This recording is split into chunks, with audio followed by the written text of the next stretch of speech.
Je ne sais pas vous, mais personnellement, ça me saoule de devoir relire mes posts, les corriger, les mettre en page et les programmer. En fait, c'est tout un processus que je viens d'automatiser entièrement avec Claude Code et N8N sans écrire une seule ligne de code. Et dans cette vidéo, je vais vous détailler tout le processus de A à Z et exactement comment vous pouvez le mettre en place chez vous.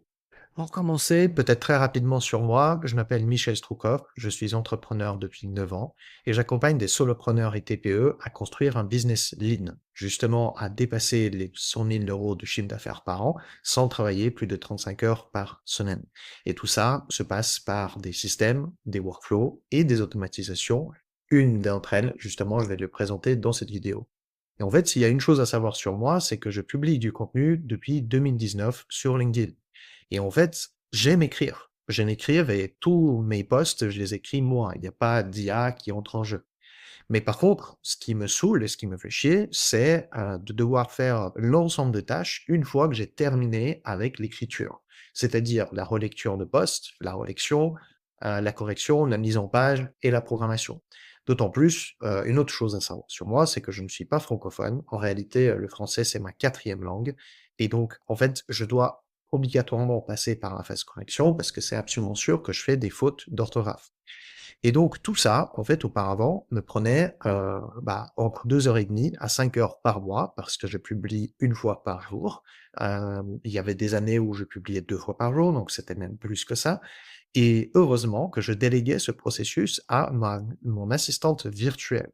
Et c'est mon assistante virtuelle qui, à qui je payais du coup 20 euros de l'heure. Donc vous voyez, ça me coûtait entre 50 à 100 euros par mois juste pour cette tâche-là. Mais aujourd'hui, ce qui est absolument génial, c'est que je viens de créer une automatisation avec Claude Code, mixée avec du N8N, et en fait, j'ai réduit le coût, j'ai divisé le coût par 10. Comme vous voyez, le coût aujourd'hui, il est entre 5 à 10 euros par mois, juste avec des appels de clés API d'Anthropic, de Claude, qui sont nécessaires pour pouvoir formater, mettre en page et corriger mes posts. Aussi, un disclaimer très important, il existe beaucoup de problématiques au niveau de LinkedIn et des automatisations. LinkedIn n'aime pas des automatisations et surtout des outils externes. Et en fait, ce que j'ai fait, c'est que j'ai créé un workflow qui n'utilise pas d'outils externes, c'est-à-dire que je suis passé par l'API officielle de LinkedIn, donc il n'y a aucun problème au niveau des règles, je respecte parfaitement les règles, et donc dans cette vidéo d'ailleurs, je vais vous partager tout le workflow en entier que vous pouvez télécharger et aussi, par la suite, l'inclure dans votre quotidien. Donc, peut-être des choses importantes pour commencer. En fait, il y a 2 prérequis qui sont, selon moi, indispensables avant que vous commenciez. Et ça, pour tout type d'automatisation. Le premier, c'est le workflow. En fait, il faut que vous partez d'un workflow déjà existant. Donc, workflow, qu'est-ce que c'est? C'est en fait juste une série d'actions que vous faites dans l'ordre chronologique pour exécuter une tâche. Donc, là, comme vous voyez sur l'écran, d'abord, qu'est-ce qui se passe? C'est en fait que une fois que j'ai créé le post, je vais l'écrire dans un Google Doc. Et c'est à partir du Google Doc que le but, c'est de lire le post, le corriger, le mettre en page, justement formater, envoyer un email de validation pour que moi je valide avec le bon screenshot et tous les autres éléments. Soit j'envoie des modifications, soit j'envoie un petit OK. Et ensuite, il y a la publication LinkedIn. Donc ça, c'est comment, en fait, une manière simple d'imaginer ce workflow. Comme vous voyez, il est relativement simple parce que c'est quelque chose que je faisais moi et quelque chose que je déléguais à une assistante virtuelle. Mais vous verrez plus tard dans la vidéo que le workflow aujourd'hui, il ne ressemble pas tout à fait à ça. En fait, il est beaucoup plus complexe parce que aujourd'hui, je ne le délègue pas tout simplement à un humain ou je ne le fais plus moi-même. Je passe par des outils que j'ai, donc Claude Code et N8N, et donc il y a besoin de faire beaucoup plus de micro-tâches dans l'ordre chronologique pour pouvoir tout exécuter pour que ça fasse un gain de temps et aussi que ça divise mon coût par 10. Voilà, mais ça, pour moi, c'est absolument indispensable. Et d'ailleurs, pour toute automatisation que vous faites, vous devez avoir en tête un workflow exact de comment vous faites les choses et idéalement aussi que c'est quelque chose qui vous amène le résultat que vous voulez. Parce que vous pouvez peut-être aujourd'hui faire des choses au feeling. Une fois, vous faites les choses comme ça, une autre fois, vous faites comme ça, une troisième fois, vous faites comme ça. Et finalement, à chaque fois, c'est un résultat différent. Et l'avantage de réfléchir en système, en workflow, c'est que plus les workflows sont les mêmes et qui sont robustes justement, qui sont solides, qui vous amènent à un résultat que vous voulez toujours, bah, plus vous serez, prêt pour les automatisations et moins vous aurez de problèmes une fois que vous allez installer toutes ces automatisations. Donc selon moi, ça, c'est un gros prérequis indispensable avant de commencer. Deuxième prérequis, bah, c'est des exemples, parce que vous devez montrer à l'IA de comment ça fonctionne de formater, de corriger, et de relire tout simplement vos posts. Vous devez lui expliquer comment le faire et la meilleure manière de le faire, sans perdre de temps à écrire tout un prompt, vous-même et créer une compétence aussi appelée skill aujourd'hui dans Claude Code, bah, vous pouvez tout simplement lui donner plein d'exemples et c'est exactement ce que j'ai fait. Donc en fait, moi, au début, j'avais pas beaucoup d'exemples sous la main, je voulais juste exécuter le workflow et automatiser au plus vite. Donc ce que j'ai fait, c'est que j'ai envoyé 3 exemples. Mais ce que je vous recommande, c'est au minimum d'envoyer 5, voire meilleur, ce qui est encore meilleur, c'est que vous envoyez 10, encore mieux. Et donc là, c'est un exemple concret. Donc ça, c'est comment, j'écris les posts dans mon Google Drive. Comme vous voyez, tout est, juste du texte, il y a aucun truc en gras, il y a peut-être parfois des fautes d'orthographe. Ça m'arrive de mettre un petit emoji parce que je pense que c'est exactement cet emoji-là que j'aimerais inclure dans la phrase d'accroche. Et puis, comme vous voyez, bah, après le formatage, il ressemble plus à ça, quelque chose de un peu plus propre, voilà, avec, bah, voilà, quelques peu espaces en plus et la correction qui est passée par-dessus. Et d'ailleurs, très important dans le formatage de post LinkedIn, comment ça sort, c'est pas du tout comment vous le voyez sur le Google Doc. Et comme si vous publiez du contenu sur LinkedIn ou n'importe quelle autre plateforme, je pense que vous comprenez bien que la phrase d'accroche est le truc le plus important de votre post. Et donc, si la phrase d'accroche est coupée et de couper pas de la bonne manière, bah, en fait, c'est dommage. Vous ratez la possibilité d'accrocher la bonne personne de la meilleure des manières. Et donc, c'est très important qu'il respecte vos règles de formatage, de mise en page pour pouvoir sortir un post propre comme ça. Donc, voilà, je vous lui soumettais plein d'exemples et en fait, à partir de ces exemples, c'est lui-même qui va écrire la compétence, le prompt et du coup, le skill que vous allez pouvoir insérer dans Claude Code pour faire la suite.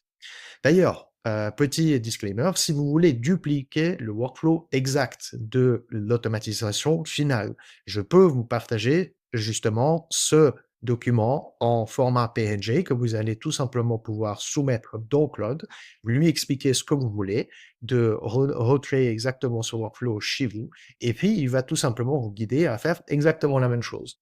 Donc, cliquez sur le bouton, enfin sur le lien ci-dessous de cette vidéo, et puis vous accéderez directement. Ensuite, les 2 étapes pour la mise en place de ce workflow. Bah, en fait, la première chose, c'est, de valider la faisabilité et tout préparer, justement avec Claude. Et quand je parle de Claude, je parle de chat, de l'assistant IA et pas de Claude Code qui justement va exécuter et produire tout le process à votre place. Donc très important de dissocier les 2. D'ailleurs, je ferai une autre vidéo où j'ai fait l'erreur justement, et c'est exactement l'erreur que j'ai faite ici pour cette première automatisation, c'est que au début, j'ai tout planifié avec Claude, mais par la suite, tous les allers-retours, je les ai faits dans Claude Code, donc des trucs qu'il fallait justement pas faire. Donc ce que je vous conseille, c'est d'abord de planifier tout le truc, valider la faisabilité, choisir le bon workflow modifié qui vous convient, parce que à partir de votre workflow que vous faites d'habitude vous-même, il y aura forcément des ajustements ou des petites améliorations une fois que vous avez automatisé votre tâche. Et donc, il faut choisir le bon workflow qui vous correspond avec cette nouvelle automatisation. Créer le skill, donc du coup, le prompt et la compétence de votre, justement, de votre agent IA pour qu'il puisse fonctionner lui-même. Et comme je vous viens de dire, le bonus, c'est de mener toute la discussion et tous les allers-retours dans Claude et pas dans Claude Code. Donc très important. Et en fait, comme vous voyez ici, je précise, hein, moi je n'ai codé absolument rien du tout pour cette automatisation. Je ne sais pas coder. Je sais peut-être lire le code, je comprends justement la structure d'un workflow, comment construire des systèmes, mais je ne code absolument rien du tout. Et tout ce qu'il faut faire, c'est avoir la compétence de faire des screenshots sur votre ordinateur quand vous êtes bloqué, faire CTRL-C, CTRL-V pour copier-coller les réponses de ce qui se passe, et finalement cliquer sur Enter. Vous faites ça, vous n'avez pas besoin de coder, donc comme quoi il n'y a vraiment pas besoin d'être un génie pour faire tous ces éléments sur votre ordinateur. Et donc l'étape numéro 2, c'est de programmer tout avec Claude Code. C'est une fois que vous avez planifié, quand vous comprenez en fait ce qui se fait, vous allez dans Claude Code, soit dans le desktop, soit directement dans le terminal. Je vais vous montrer juste après, en fait, heu, l'exemple de comment j'exécute le workflow, comme ça vous voyez exactement comment ça se fait. Pour cette automatisation-là, je l'ai fait dans le Claude Code desktop. Donc très facile, ça fait pas du tout peur et en fait, vous voyez bien comment ça se fait. Mais du coup, pour programmer tout avec Claude Code, donc là, il va vous créer le dossier qui documente tout en local sur votre ordinateur. Il va coder tout ce qu'il faut. Il va créer le workflow dans N8N que vous allez juste pouvoir copier-coller et d'ailleurs, c'est la même chose que ce soit sur Make ou Zapier, ça fonctionne plus ou moins de la même manière. Donc, c'est des choses que, tout ça, en fait, j'ai rien fait de tout ça. J'ai juste copié tout le code qu'il m'a fait pour ça, je l'ai collé dans le 8N et il y avait déjà tout. Et tout ce qu'il fallait que je fasse, c'est juste passer par chaque nœud pour pouvoir l'installer et le tester afin que tout fonctionne. C'est tout, en fait. C'est ça qui est génial avec Claude Code, c'est que même si vous êtes nul en code comme moi, en fait, il n'y a pas besoin de coder. Il y a juste besoin de poser des bons systèmes, penser des bons workflows, documenter bien tout ce que vous faites dans votre business et ensuite utiliser l'IA comme un assistant et maintenant comme un exécutant pour automatiser beaucoup de parties de votre business. Et là, juste pour vous montrer manuellement de comment ce workflow fonctionne, parce que là, je me suis dit pourquoi pas créer une commande manuelle pour vous montrer, parce que d'habitude, en fait, l'automatisation, j'ai programmé un scheduler sur mon Windows directement, où chaque jour à 15 heures, il va programmer, me préparer le poste pour le jour suivant. Mais comme je suis pas exactement à 15 heures, donc j'ai préféré en fait vous créer une commande manuelle pour vous montrer tout ça. Donc je viens de le lancer, comme vous voyez. Donc ce que j'ai fait, c'est que j'ai reçu, du coup, l'email avec, le Google Doc, avec déjà le post formaté. Donc tout ce que j'ai à faire, c'est d'aller dans mon Google Doc, justement, ici, tout en bas, où le post a été écrit. Donc il est là, justement ici, voilà. Donc là, comme vous voyez, il y a, je sais pas, c'est pas formaté exactement comme je le souhaite, mais c'est pas grave, ça c'est quelque chose que je vais pouvoir en fait modifier, directement dans le prompt par la suite si je veux encore l'améliorer. Mais normalement, il m'a corrigé tout ce qui était, nécessaire pour être corrigé.